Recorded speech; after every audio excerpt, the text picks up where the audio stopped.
Hello guys, welcome back to my YouTube channel. तो ये video मैं बहुत ज़्यादा ही दिन के बाद बना रहा हूँ। 11 या 12 दिन के बाद ये वीडियो आ रहा है, क्योंकि अभी वहाँ से मैं अभी हॉस्टल से अपने घर पे आ चुका हूँ। आप पीछे बैकग्राउंड भी चेंज देख रहे होंगे और कपड़े कपड़े भी चेंज देख रहे होंगे, क्योंकि यहाँ पे ठंड है और वहाँ पर उतनी नहीं थी। तो आज के वीडियो के बारे में अगर बात करें तो आज के वीडियो में मैं जो भी टॉप इंजीनियरिंग एग्ज़ाम्स है जो आप 12th के बाद अटेम्प्ट कर सकते हैं और आपको करना चाहिए, टॉप 10 मैं आपको लेकर आया हूँ। उनके बारे में ब्रीफ डिटेल हम जानेंगे। उसके बाद के अलग अलग वीडियोज़ में मैं उनकी जो बेस्ट कॉलेजेस हैं और उनकी जो कट ऑफ जाती है उनके बारे में डिटेल डिस्कशन करूँगा। तो इस वीडियो में बस एक ओवरव्यू आपको बताने के लिए कि इन 10 एग्ज़ाम्स में आप अप्लाई कर सकते हैं इंजीनियरिंग, अगर कॉलेजेस में आपको एडमिशन चाहिए तो चलते हैं अपने वीडियो की तरफ।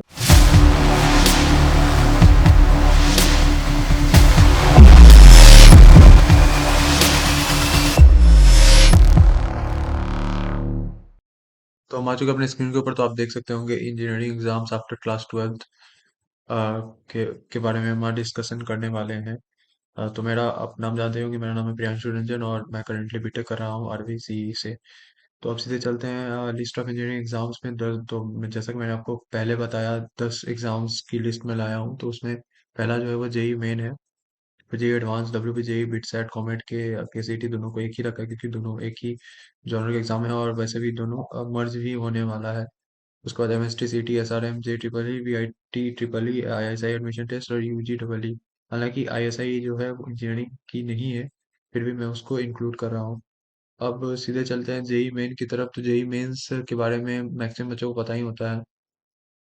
तो जेई मेंस 2023 की अगर बात करें तो हालांकि डेट आउट नहीं हुआ है, कुछ सोर्सेज बता रहा है कि जनवरी में होगा, बट वो कंफर्म नहीं है, इसलिए मैंने उसके ऊपर वीडियो नहीं बनाया। जैसे ही मैं कंफर्म हो जाऊंगा, जैसे ही ऑफिशियल नोटिस आ जाएगा, मैं उस पर वीडियो आपको बनाऊंगा, क्योंकि मैं कंफर्म होके ही कुछ डालता हूँ। उसके बाद अगर देखें, फिर जेई मेन की बात करें तो आपको पता ही होगा, ये नेशनल लेवल का टेस्ट होता है जो ऑल ओवर इंडिया में कंडक्ट किया जाता है। NTA द्वारा किया जाता था, अब से जेई अपेक्स बोर्ड कराएगी।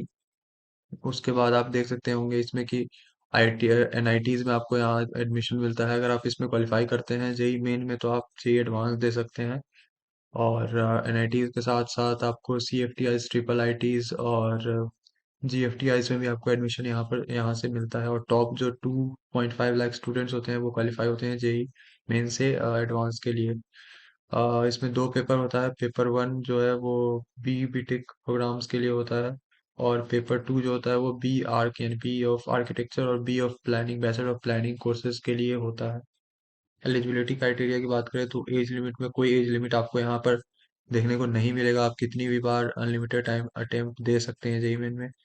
क्वालिफाइंग एग्जाम की बात करें तो irrespective of the age, the applicant can qualify if they have cleared the class 12th exam. आप पास होने चाहिए, या कोई भी equivalent exam, pre university exam, joint services wing of NDA के एग्जाम को भी क्वालिफाई आप होने चाहिए, या मतलब ये और में आपको क्राइटेरिया है, और भी अदर क्राइटेरिया है। अब हम अपने दूसरे एग्जाम की तरफ चले तो हमारा दूसरा एग्जाम है जेई एडवांस। तो जेई एडवांस के लिए कंडीशन है कि आपको जेई मेन क्वालिफाई करना होगा, और जेई एडवांस से ही आप IIT में एडमिशन ले सकते हैं, और जो कि बहुत ही प्रेस्टिजियस कॉलेज होता है हमारे कंट्री का। जीमेट के बाद होता है, और इसे रेगुलरली बेसिस पे 7 IITs कंडक्ट कराते हैं रोटेशन बेसिस पे। जैसे अलग अलग टाइम पे अलग अलग IITs कराते हैं। IIT Kharagpur, IIT Bombay, IIT Roorkee, IIT Madras, IIT Kanpur, IIT Delhi और IIT गुवाहाटी रोटेशनल बेसिस पर इसे कंडक्ट कराते हैं। और एलिजिबिलिटी क्राइटेरिया की बात करें तो आप ऑब्वियसली जेई मेन आप क्वालिफाई होने चाहिए। और जो भी आपका और भी क्राइटेरिया होता है कि कुछ परसेंट आपको, मिनिमम परसेंटेज आपको लाना होता है, वो सब क्राइटेरिया भी आपको फुलफिल करना होता है। और ये सब तो प्रोसेस आपको जेई मेन के बाद ही आपको पता चलता है, और एलिजिबिलिटी क्राइटेरिया के बारे में भी आपको उसके बाद ही पता चलता है।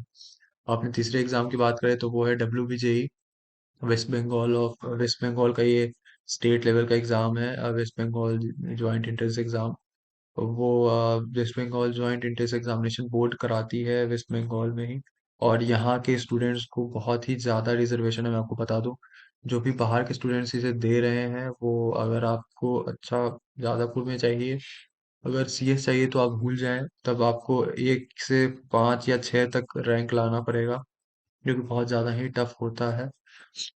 अब चौथे एग्जाम की बात करें तो बिट सेट, ये भी एक बहुत ही बड़ा एग्जाम होता है, और इससे जो आपको कॉलेज मिलेगा वो तो मतलब बहुत ही ज़्यादा बेहतरीन होता है आईआईटीज के लेवल का। और वेटसेट एक यूनिवर्सिटी लेवल एंट्रेंस टेस्ट है जो आपको बी फार्मा और बी या एमएससी कोर्सेज में आपको एडमिशन लेता है। यहाँ पर आपको डुअल डिग्री भी मिल जाएगी कुछ कुछ रैंक्स पर। तो वो भी आप यहाँ से, अगर आपको बिट्स में इंटर करना है, क्योंकि एक बहुत बड़ा ब्रांड होता है, भले ही फी ज़्यादा हो पर आपको फी वसूल हो सकता है अगर आप थोड़ी अच्छे से मेहनत करें तो। उसके बाद अगर इसकी एग्ज़ाम पैटर्न की बात करें तो ऑनलाइन मोड में होता है, और कैंडिडेट को 3 घंटा मिलता है क्वेश्चन सॉल्व करने के लिए। मल्टीपल चॉइस क्वेश्चन होते हैं और इंग्लिश में क्वेश्चन होते हैं। 150 टोटल क्वेश्चन आपको पूछे जाते हैं 4 पार्ट्स में, फिजिक्स, केमिस्ट्री, मैथ्स या बायोलॉजी जो भी आप लेते हैं। उसके बाद इंग्लिश, इंग्लिश प्रोफिशिएंसी या लॉजिकल रीजनिंग। तो पहला पहला दूसरा तीसरा फिजिक्स, केमिस्ट्री, मैथ, और चौथा जो होता है वो इंग्लिश प्रोफिशिएंसी और लॉजिकल रीजनिंग वाला पार्ट होता है।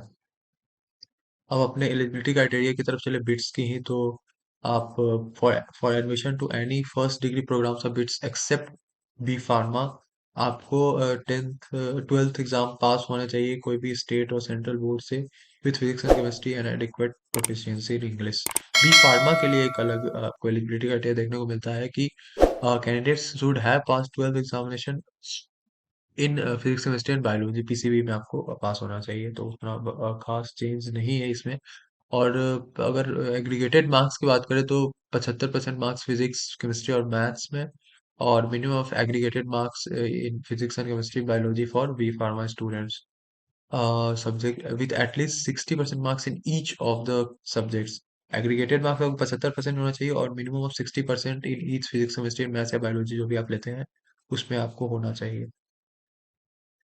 Only students who are appearing for the 12th examination 2022 or who have passed 12th class examination in 2021 are eligible to appear in BITSA 2022। तो ये 2022 का आपको डिटेल है, और अगर आप 2023 की बात करें तो एक एक साल आप बढ़ा दें, यानी only students are appearing for 12th examination in 12th class admission examination 2023 और वह पास 12th examination 2022 are eligible to appear। मतलब जो उस साल के स्टूडेंट्स है और जो ड्रॉपर है, मतलब पहले ड्रॉपर है, वही आपको इस टेस्ट को दे सकते हैं। मतलब आप एक ही बार, मतलब 2 ही बार आप टेस्ट को दे सकते हैं, पहला जो आप 12th बनाएंगे और दूसरा जब आप ड्रॉप लेंगे तब। अब कोविड के या केसीटी की बात करें, क्योंकि अब इसे मैंने एक में रखा है क्योंकि अभी मर्ज ही होने वाला है, तो हम कोविड के की बात करेंगे तो कोविड के की काउंसलिंग पर हमारा एक बहुत लंबा सीरीज आ गया था, तो आप वो आई बटन पर चेक कर सकते हैं। Karnataka Professional Colleges Foundation in the endeavor to offer an effective, fair and objective testing procedure to determine merit of students, ये सब बताया उन्होंने। उसके बाद तो कॉमेड के का जो फुल फॉर्म होता है वो consortium of medical engineering and dental colleges of Karnataka होता है। एलिजिबिलिटी क्राइटेरिया की बात करें तो यूजी इंजीनियरिंग कोर्सेज के लिए आपको पीयूसी, सेकेंड पीयूसी यानी 10+2 हायर सेकेंडरी और equivalent exam recognised by state या सेंट्रल गवर्नमेंट आपको पास होना चाहिए।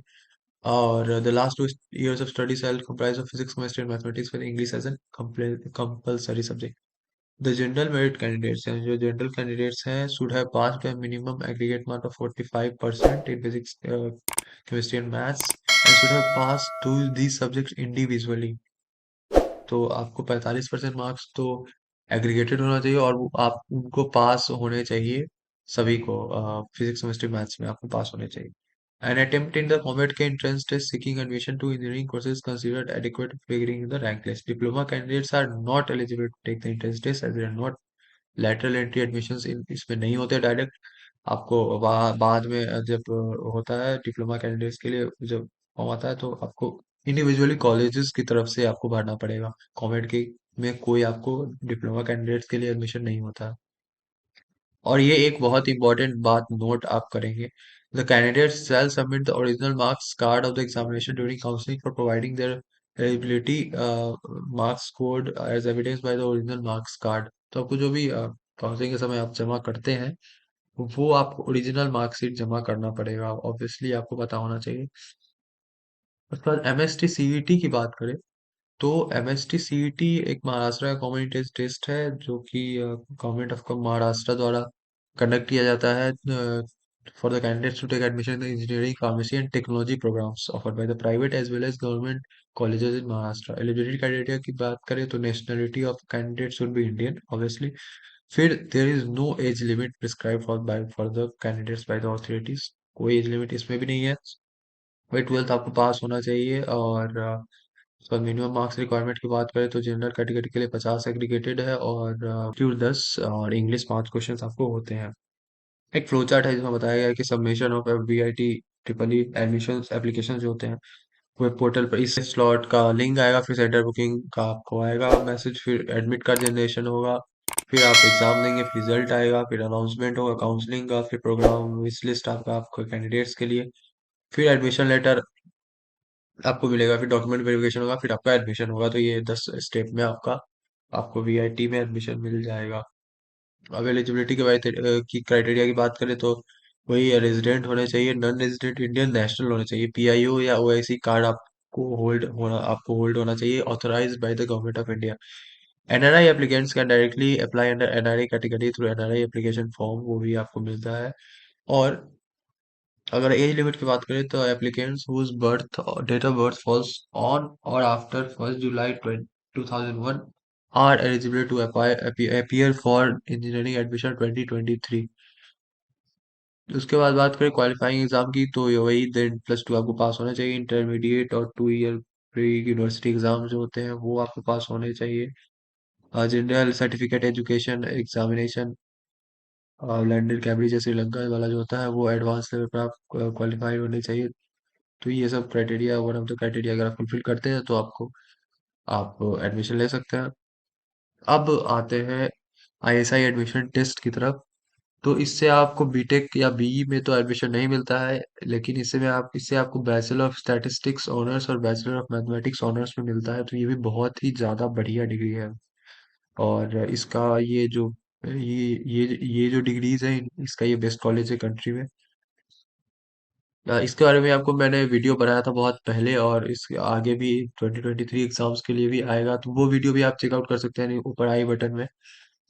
तो इसमें मैंने बताया था कि कितना बढ़िया कॉलेज है ये, और इसकी जो पैकेज रहती है वो 25 या 26 LPA रहती है एवरेज पैकेज की बात करें तो। एलिजिबिलिटी क्राइटेरिया की बात करें बी स्टैट की तो applicant must have successfully completed 10+2 of higher secondary education with maths and English as subjects। Selection procedure की बात करें तो जो भी एप्लीकेंट्स होते हैं उनको 2 रिटन टेस्ट देना पड़ता है। अब लास्ट एग्जाम की बात करें तो UG जो अंडर ग्रेजुएट इंजीनियरिंग एग्जामिनेशन होता है ट्रिपल IIT हैदराबाद द्वारा इंडिविजुअली कराया जाता है। इसके लिए भी एक वीडियो मैंने बनाया था, ये भी आप आई बटन के ऊपर देख सकते हैं। उसमें मैंने आपको बताया था कि ट्रिपल IIT हैदराबाद के अगर आप में अगर एडमिशन लेना है तो जेई से ही नहीं बल्कि इस एग्जाम से भी कर सकते हैं। और इस एग्जाम में आपको लॉजिकल क्वेश्चन ज्यादा पूछे जाएंगे जो रिलेटिवली इजी होगा आपको, मतलब अगर आप थोड़ा करें तो आप आसानी से बन सकता है। और इसमें कंपटीशन भी कम है, और बीटेक और MS का डुअल। तो बस आज के वीडियो के लिए इतना ही था। आई होप कि ये वीडियो आपको यूजफुल लगा हो और कुछ ना कुछ आपको समझ में आया हो कि कौन से, अगर आपको डाउट था कि हाँ कौन कौन से एग्जाम्स में अप्लाई करने चाहिए, एक दो और छूट गए हैं। अगर आप देखें तो मणिपाल वाला छूट गया है, तो वो सब भी आप अगर सोचें तो, लेकिन मेरे हिसाब से ये जो टॉप 10 है उसमें अगर 4 5 में भी अगर अप्लाई अप्लाई कर दें तो आपके पास बहुत ज़्यादा ऑप्शंस हो जाएंगे अगले साल जो भी आप एग्ज़ाम देंगे। तो आपके पास बहुत ही ज़्यादा ऑप्शंस हो जाएंगे, आपको बहुत ज़्यादा मदद होगा आपको काउंसलिंग में। तो बस आज के वीडियो लाइन था, आई होप कि वीडियो आपको पसंद आया हो। अगर वीडियो पसंद आया तो प्लीज़ नीचे जो सब्सक्राइब का और जो बेल आइकन का बटन है प्लीज़ दबा दें, क्योंकि बहुत ही ज़्यादा दिन से लगे हुए हैं फिर भी कर नहीं आया यार, मतलब थोड़ा सा तो मतलब सपोर्ट की उम्मीद कर ही सकते हैं। तो बस थैंक्स फॉर वॉचिंग।